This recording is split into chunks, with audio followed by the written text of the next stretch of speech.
Hi guys, for today's video, we're gonna talking about relationship. Wow! Charot lang. Bitaw, nakarelate lang ka itong post sa isa kabayot nga bangason para sa ako og lawas. Yung pangalan si Mars.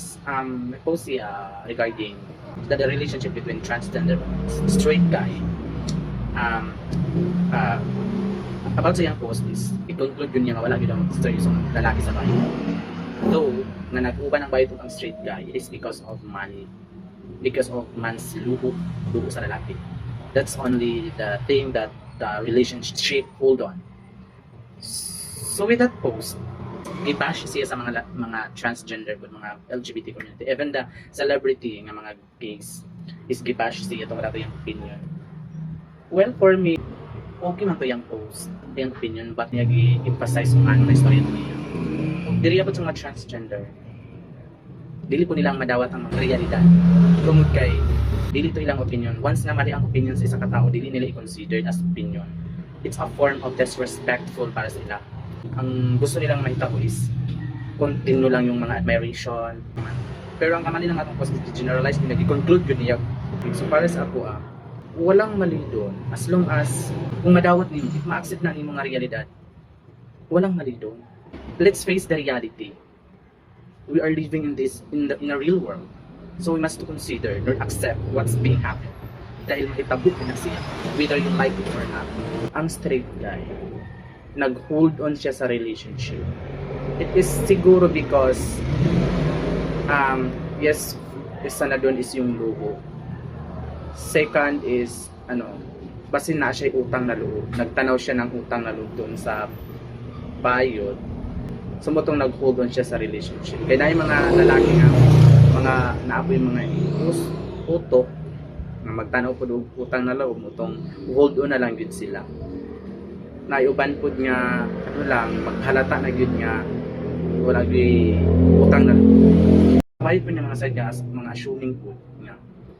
Although, yes, pinagnesas lang mga lalaki, mga love sila, inana, di pagpangit, pero deep inside sa lalaki, lahi yun ang ilang nasa ilang heart, lahi po nilang yun na story lang nila para ikaw encourage ka, para ikaw confident ka ng anak. Pero ikaw po as a gay, though gipangutanin mo sila kung love back nila, answer yun na sila og positive para ikaw dili ka masakitan. Ikaw bisag kabalo na ka nga mo na answer or maupa na nga silang feelings, dili na po nimo ipagawas tungod kay dili po nimo madawat nga buwagan ka o dili po na madawat inapay ang opinion kay gusto nimo mo hold on kay love nimo siya because you gave 100% love.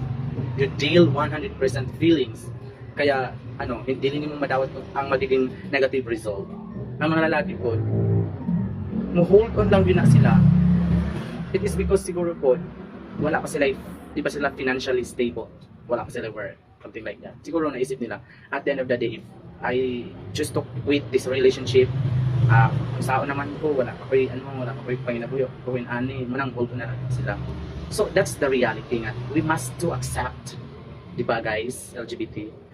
Kung gusto ka makipag-relationship, ayaw ihurat ang imong feelings.